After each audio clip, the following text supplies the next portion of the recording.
Bonjour, dans cette vidéo, nous allons aborder les glucides.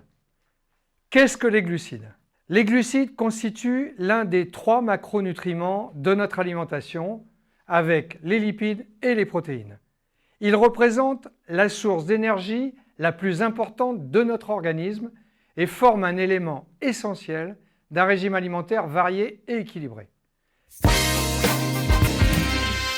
Les glucides ont comme fonction principale de fournir de l'énergie aux muscles, au cerveau et aux globules rouges, de participer à la structuration et au bon fonctionnement des cellules, des tissus et des organes, et contribuer au maintien des fonctions cérébrales normales. On ne le sait pas forcément, mais nous avons besoin de 130 g de glucose par jour pour couvrir les besoins énergétiques du cerveau. Les glucides sont apportés par l'alimentation.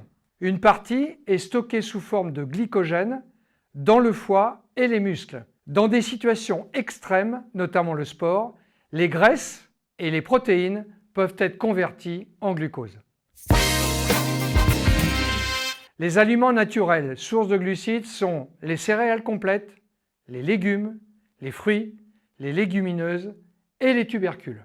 On peut généralement distinguer les bons glucides, issus des fruits et légumes notamment, qui ont plus de fibres, d'eau et apportent moins de calories, et les mauvais glucides, qui sont contenus dans les produits dits ultra transformés, la plupart des desserts, gâteaux et sucreries. Ces aliments sont souvent riches en sucre ajouté notamment, moins nutritifs, plus caloriques et peuvent être associés à des graisses cachées.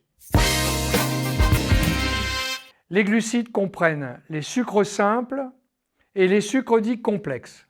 Les sucres simples comme le glucose, le galactose, le fructose, le saccharose et le lactose ont une structure simple.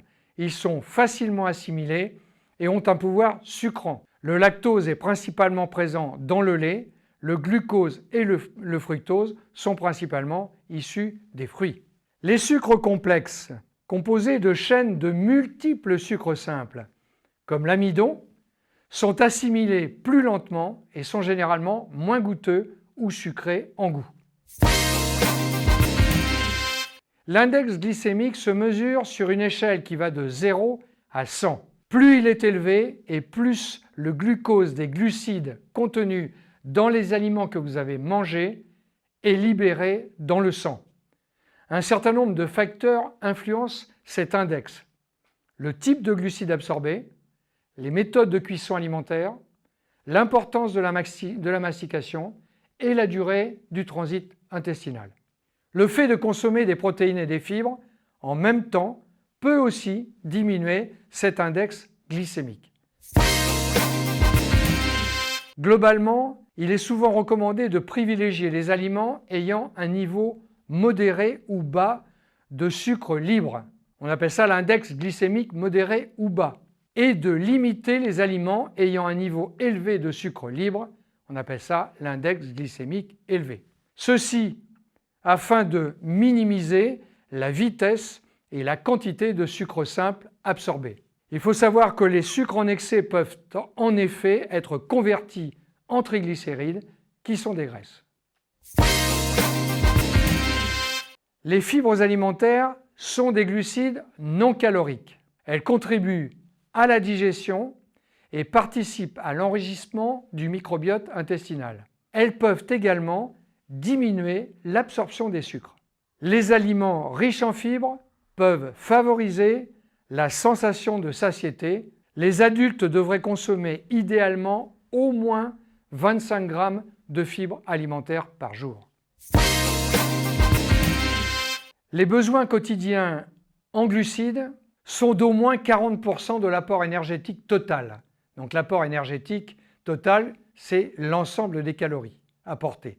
Cependant, cela reste fonction du type et de l'intensité de la pratique sportive, ainsi que de la taille et du poids de la personne. Savoir que 1 g de glucides équivaut à 4 kcal. En moyenne, une femme qui a besoin de consommer 2000 kcal par jour aurait besoin d'au moins 200 g de glucides par jour et davantage si elle a une activité sportive. Une consommation de glucides supérieure aux besoins, trop importante, augmente l'apport calorique journalier, comme tous les macronutriments d'ailleurs, et peut entraîner une augmentation de la masse grasse de façon inéluctable. Au cours d'un exercice de forte intensité, les glucides constituent le principal carburant du muscle. Ils sont stockés dans les muscles sous la forme de glycogène. Ces réserves sont limitées. En consommant des glucides en quantité suffisante avant l'effort, pendant l'effort et après l'effort, on maintient les réserves de glycogène. Dans l'alimentation quotidienne, il faut bien lire les étiquettes afin de choisir ces aliments. Elles permettent de connaître à la fois les quantités et la qualité des glucides absorbés, et notamment contenus dans la préparation. Il faut savoir décoder les termes. Les glucides représentent la totalité des sucres, simples et complexes.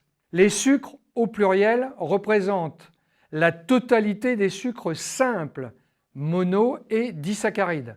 Par exemple, le glucose, le fructose, le sucrose, le lactose, le xylitol, le sorbitol et bien d'autres.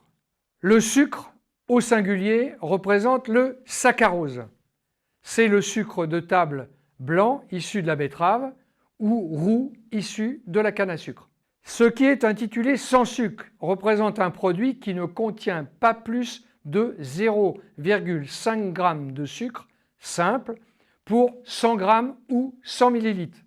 L'intitulé sans sucre ajouté représente un produit qui ne contient pas de sucre simple, mono ou disaccharide ajouté, ni aucun autre aliment utilisé pour ses propriétés édulcorantes. Pour ce qui est du terme allégé en sucre, il s'agit d'un produit qui ne contient pas plus de 5 g de sucre pour 100 g pour les solides et 2,5 g de sucre pour 100 ml pour les liquides. Les tendances nutritionnelles actuelles concernant les sucres ont comme orientation la limitation des sucres ajoutés et la préférence donnée au sucre naturel. Tout d'abord, il est recommandé de réduire les apports en sucre libre ou simple, ayant un index glycémique élevé, en favorisant les aliments sources de glucides complexes, les bons glucides, qui en outre possèdent plus de fibres, plus d'eau et généralement moins de calories. Autre point, nous devrions être très attentifs au niveau élevé de sucre simple caché et consommer moins d'aliments ultra transformés. À la place, nous pourrions opter pour des produits faits maison à faible teneur en sucre, dits libres. Il est souhaitable par ailleurs de remplacer régulièrement le dessert par un fruit frais. Les légumes seront pris à volonté, non frits. Enfin, il faut parfaitement bien s'hydrater et limiter l'alcool, les sodas et les boissons sucrées.